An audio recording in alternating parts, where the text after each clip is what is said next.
You're listening to Historyman, the platform for historians, authors, and storytellers to reach the world, walk in the footsteps of heroes, and proclaim freedom reigns. On today's episode, we are fortunate to have Richard Davis, the curator of the U.S. Army Adjutant General Corps Museum on Fort Jackson. So welcome, Richard. Thank you. Good to be here.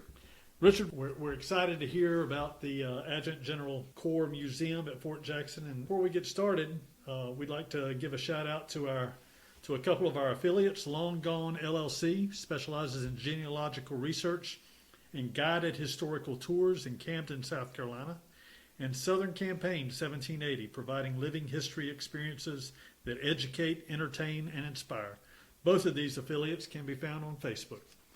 So, Richard, tell me a little bit about what you do. Like you said earlier, I'm the curator at the Adjutant General Corps Museum there on Fort Jackson, and our mission at the museum is branch-oriented, and soldiers that are coming in the United States Army do their basic combat training at several places, including Fort Jackson, and those that are going into military occupational specialties within the Adjutant General Corps branch come to Fort Jackson or go to the Adjutant General School for that advanced training they have.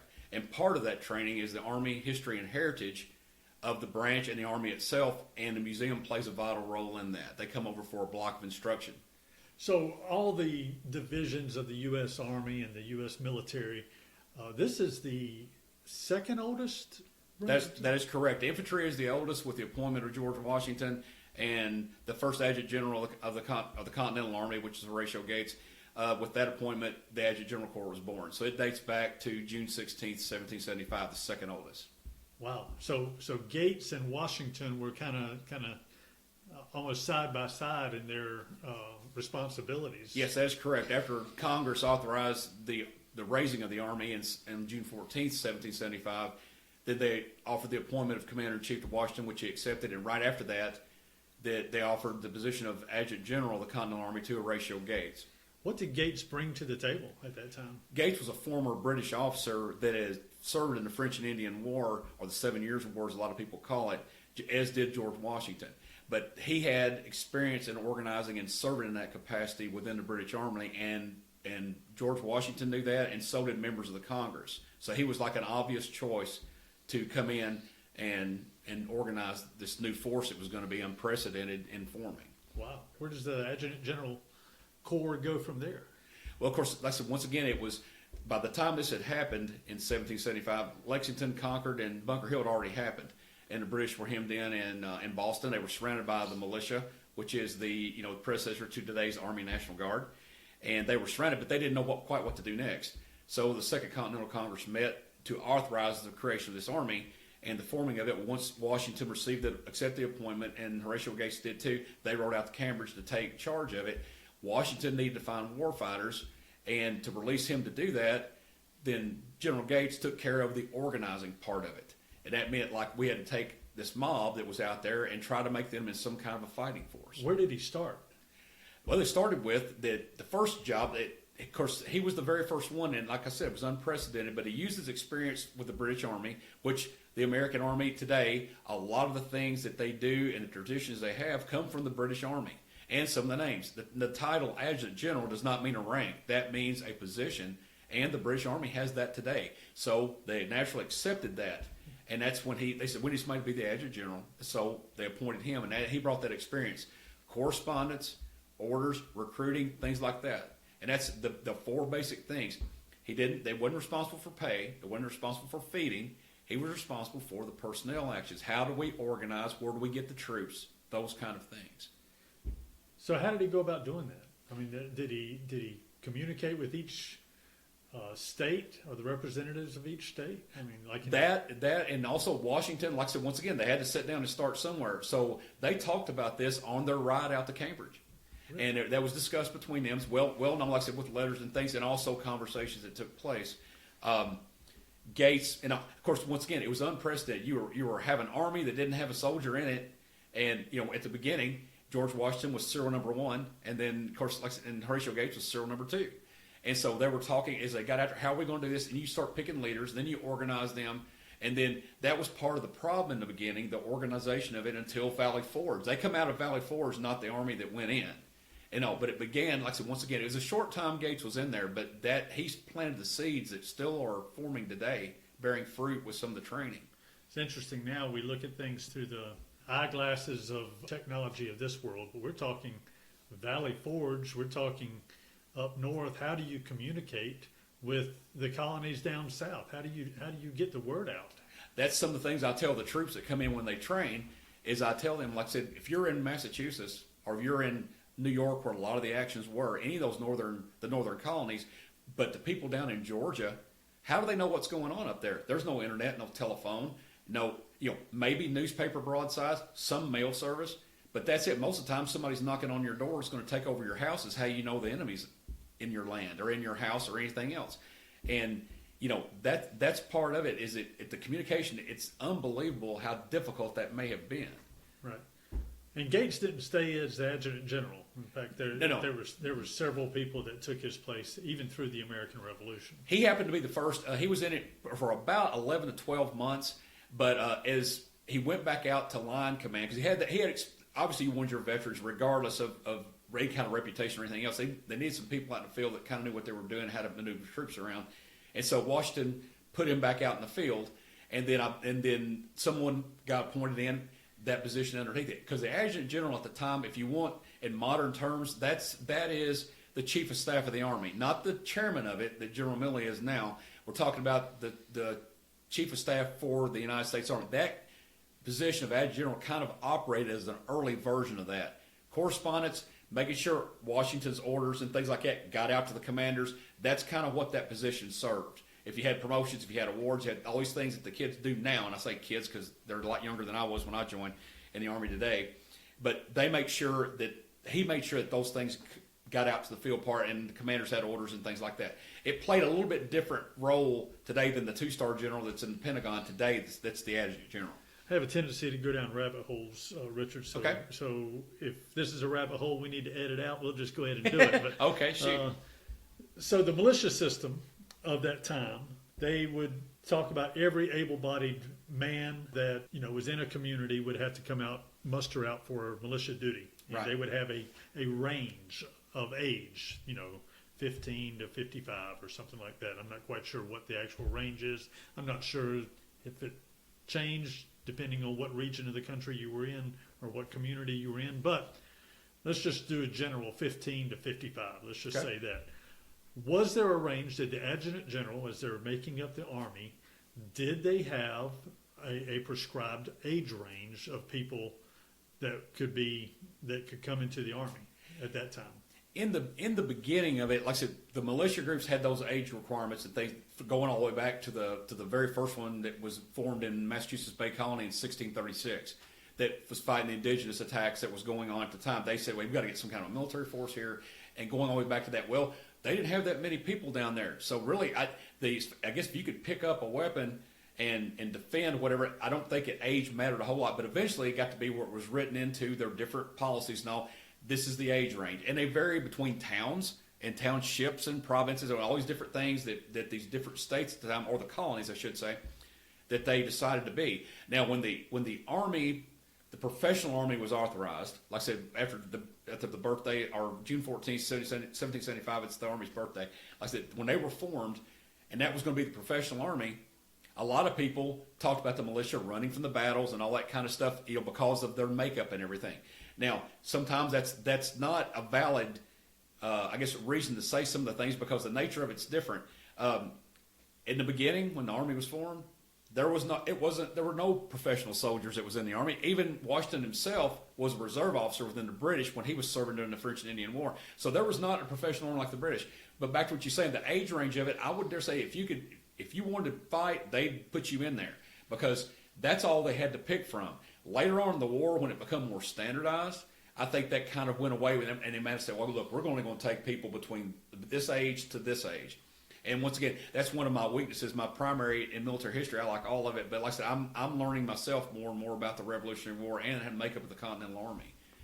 But at the time, like I said, it's not you're not down a rabbit hole. It's just that's the nature of it in the beginning, because that's who surrounded the British in Boston. That's who you had to pick from. Right. So, all right. So we move on from Gates. He goes to he goes to the line. You say a line. He goes back in the line unit, and that's when they moved towards the victory at Saratoga. He was in command there, much to the chagrin of Benedict Arnold and some others, I'm sure. But also he was awarded a gold medal for that, Right. a congressional gold medal. I think Benedict Arnold got slighted, and that was one of the reasons why Benedict Arnold turned coat later on. Exactly. Like I said, I can agree with that part of it and everything. That Benedict Arnold was a war fighter and all the beginning with all his problems, but he did have problems, and that tends to overshadow, a lot of what went on later. Right. Is because naturally, that's how he was viewed. But he played a vital role in that Saratoga victory, and I think sometimes with some accounts he wasn't given his due. Right. So Gates goes to Saratoga to Right. a line unit. Right. Who takes over his place as the adjutant general? Now, the second person that got it was a temporary, and I believe there was another general, and the name eludes me. But the person, he was in it, but about 2 months. The person that was appointed for that was whenever Washington took the Continental Army into camp at Valley Forge on January 5th, 1778. Colonel Alexander Scammell, Scammel. L is from New Hampshire. He was appointed the adjutant general of the Continental Army time as they was coming out, preparing to come out for the spring campaign out of Valley Forge. Okay. Yeah, and like I said, he was from New Hampshire. He was and he started out in one of the state units, but then when he come on to Washington staff after everybody was there and everything were getting organized. If he were to come on Washington's staff, there's a tendency for me to think that he had a little bit of credentials behind him. Sure, his family had money. And I mean, matter of fact, some of his letters and things that they write about their uniforms and all that they're trying to have made. Like I said, Washington obviously had plenty of money, and his uniforms were expertly made and tailored to him and everything. Well, his staff looks a lot like him as far as their uniforms go. And matter of fact, the adjutant general, his uniform, Scammell's uniform, looks identical in some of the drawings and paintings and stuff. Look identical to Washington's, except for them actually not wearing the stars of the general. But the staff members reflected his uniform. And so he had money. And that tells, like you just said, that tells that he's got money, he's got means, he's got connections. And naturally you wouldn't just come in with some of the clout that he had to the rank of colonel, lieutenant colonel at first, but then colonel. That's a huge jump from people that are going from ensign or second lieutenant and all that. So Scammell comes on board, and then what? Scammell comes on board, like I said, and takes over. Now, the Army at that particular time is coming out of Valley Forge. That's not the same Army that went in. What do you mean by that? Well, von Steuben arrives. I mean, when they come in after Germantown and all those I shouldn't say victories, those defeats, they come in there and they've taken a beating. The winter's hard on them, and enlistments are starting to run out. All those different things that even with the victory, like at Trenton and all of that. This winter was hard on everybody, and going into camp, and you had people that, once again, that were, rethinking why they were there and all these different things. When soldier, even today, starts thinking and have time on their hands, it's all kinds of things could happen. So Washington was having to deal with all that. The adjutant general part of it, with him coming in, was, and von Steuben being there, they drilled and they become this better army when they come out, and him as the adjutant general, that fighting force was probably much easier to manage despite the difficulties at the time than it was when they went in. Okay. And so it come primarily from that. They're even as hard as things were, as things got better, not at first, but they got better when that fighting force come out of Valley Forge. That's not the same army that went in. I see. The army in training and all that, they tell that's a lot. I've heard even in their, not related to Adjutant General Corps history, but just in military training, is like a lot of the tactics and all that come from the lessons learned even at Valley Forge today, and that means how that's organized, how you move, how you survive. All those things have come from that experience, as bad as it was. Right. Okay. So then what? Scammell goes, like I said, he participates as the adjutant general through those different times, all the way through till the action shifts, even in the South. At that particular time, he stays in that position until January 1st of 1781. But one of the things, though, that he was tasked with doing, like I said, once again, he was a warfighter, combat veteran from the very beginning. He was at Saratoga, once again, with Gates in command. But one of the significant things about him is he was tasked by George Washington with the execution of John Andre. He was tasked with that. Now, that doesn't mean that he went up there and was like the executioner and did all that. But it was his tasker, as we say in the military today, that this is what you're going to do. You're in charge to make sure this happens. And he went and made sure that happened. John Andre was executed, but it bothered him so much. And I don't think it was from a position like he befriended him or something and while they were waiting. It was sometimes you are required to do as a soldier some things that you don't not happy with doing, and it can be downright dirty sometimes. But then again, it's your duty. And he did that. All right. But after it was over, he went to George Washington and requested transfer back into one of the line units as they were prepared to move back or prepared to move towards that final part in Virginia and all. He requested to go back to a line unit, and he did. He went back and then, of course, was there all the way through Yorktown. Okay. Did he get wounded? He did. He was wounded at Yorktown. Now there's some confusion with that. I'm still researching on this part, and there's accounts of it that some people say that Tarleton was the one that wounded him somewhere in the lead up to Yorktown, and he didn't. Like I said, he was severely wounded, and he died of those wounds. But a lot of the correspondence and a lot of what history has said between the people that were there and knew Scammell personally, they felt that Alexander Hamilton's rise in prominence as a result of the Battle of Yorktown and later on, that it would have been Scammell had he not died, because that's what opened the door for his appointment to be into the combat part of it with Alexander Hamilton and become the right-hand person of George Washington, because he was an aide-de-camp during that time. Is what his role was all the way back to Trenton. But at the same time, they felt that it would have been Scammell, that he would have led, even on Redoubt 10, he would have led the attack on that if he wouldn't have been wounded. But he got wounded early, and then he died of those wounds later, unfortunately. It says a lot about his abilities to say that he would have been the Alexander Hamilton. Absolutely, right? absolutely. And like I said, he had, like I said, if you read some more about him, he like a lot of people was, he had a love of his that was back up north, and he was trying to get her hand in marriage, and her father wasn't being too agreeable on it, and they're going back and forth. And he's in these letters he's writing to her, he's telling her about what's going on. And that's one of the letters leads to, I had an unfortunate job or position or task today given by His Excellency, who everybody knows who they're talking about, and that was the John Andre execution. And he's telling her about it, but he was trying to win her affection, and he visits her, and I'm sure that they were together a lot, but at the same time they never married. And then by the end of the war, of course, he died, and then unfortunately, and they kind of went on. But he's one of the more significant, less well known characters soldiers during the war, and the significance they play, because you're not in the front leading the attack and all those things that happen, the untold stories all the way through these different wars, even the more modern ones, are finally coming out. So did you get it after doing the research on this, and you've actually lived your life doing research on this, right, kind of thing, through your curator job? Did you get a sense as to why he was involved in the Revolutionary War side? Now we're talking about Scammell? Scammell. Yes. Well, like I said, he was from New Hampshire, and that whole area up there, all that, that New England part of it, like I said, with Massachusetts and all that hotbed up there, I think that part of he was going to do something. If he just had to be a private with no time in grade and out in the worst part of the worst fighting position, he was going to do that. I see. Despite his status in society and everything else, he wasn't going to be his love for country, and the fact, once again, it's something I've argued even with my major professors and all down at Florida State about certain things, is people was trying to rewrite why that people would join and their motivation for being in the very beginning, like Lexington and Concord and all that. A lot of times it takes a good shove to get you to do something. And see, with him, it could have been a certain event. I don't know for sure, but something may have triggered that. It could go all the way back to to Crispus Attucks, the first casualty, and all the way the British were doing these things. And once again, people just don't like being told what to do. And you got the colonists that are there, and my own ancestors. If you want to talk about Civil War stuff, buddy, I got some for you with that, how they were. But they were also from Ulster in that way, up that area.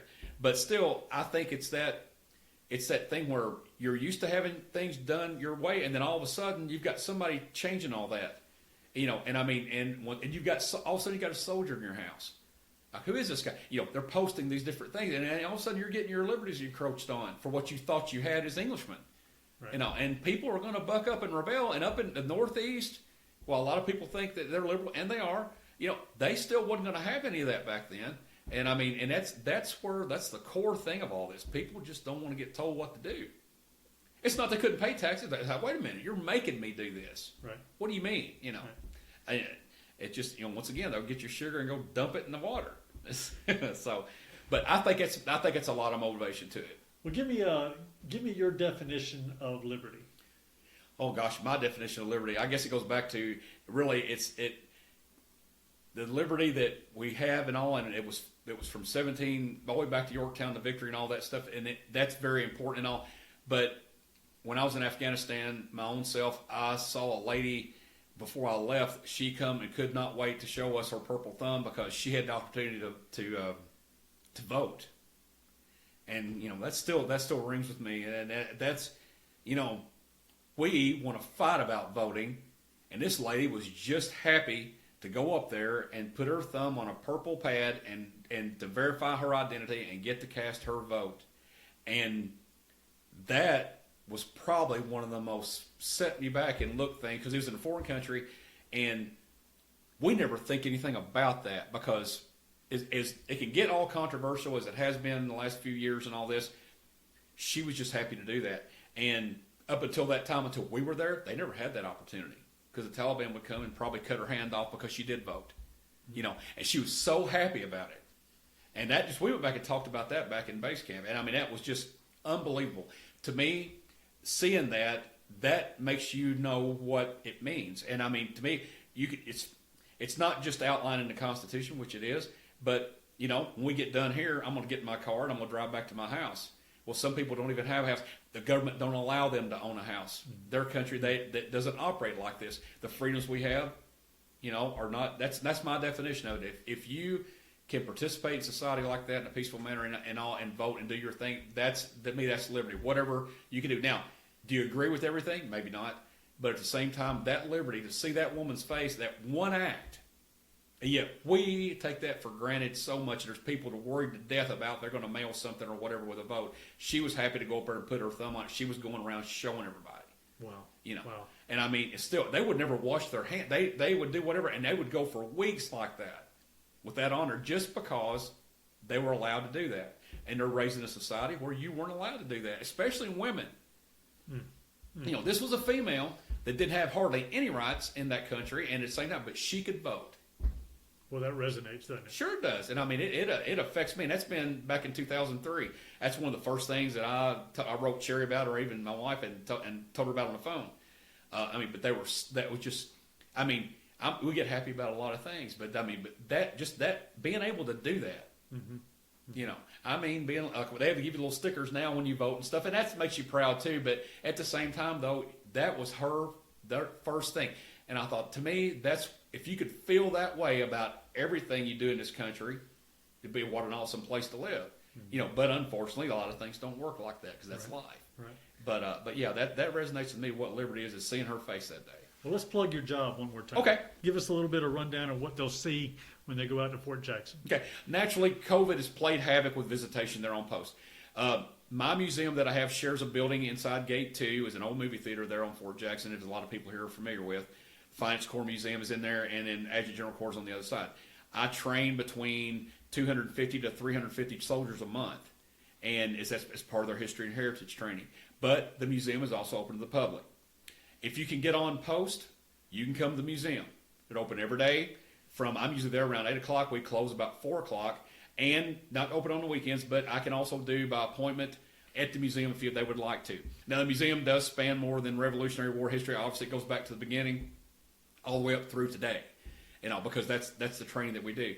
But what they will see, they'll see exhibits with the Revolutionary War part all the way through Civil War, Women's Army Corps history during World War II, which is a rich history here with Shaw Air Base nearby, and also the former Columbia Army Air Base that was now the regional airport. We have artifacts from those soldiers that served there, including some females and all. We're trying to do a better job of telling women's history in the Army and things like that. We'll talk about 9/11. Because, like I said, the attack on the Pentagon hit right in where the Adjutant General Corps and the Finance Corps offices were located. They bore the brunt of the casualties at the Pentagon. Matter of fact, Tim Maude, who was Lieutenant General, was the Deputy Chief of Personnel. He was killed that day. And as a result of that attack, we got a lot of his stuff. Some sergeant majors and stuff that worked in the office with him, and they tell that story. And then we do, once again, I was honored by getting asked to be in the latest Battle of Camden weekend out there on Education Day to promote the museum. And matter of fact, I was beside of you. and I had a great time doing that. I got to talk to kids and all of all ages from K through 12 and tell them that story. It's not, and this is not to recruit them as far as coming into the Army. It's to tell them what they'll see and our role in it. And even when I had pennies offered, because the new Lincoln penny, the most current one, has a shield on the back of it. Now it's not the Adjutant General shield that's insignia, but it's a shield nonetheless, because that's a federal topographic emblem that's been used for 100 years and all. And they was interested in that part of it.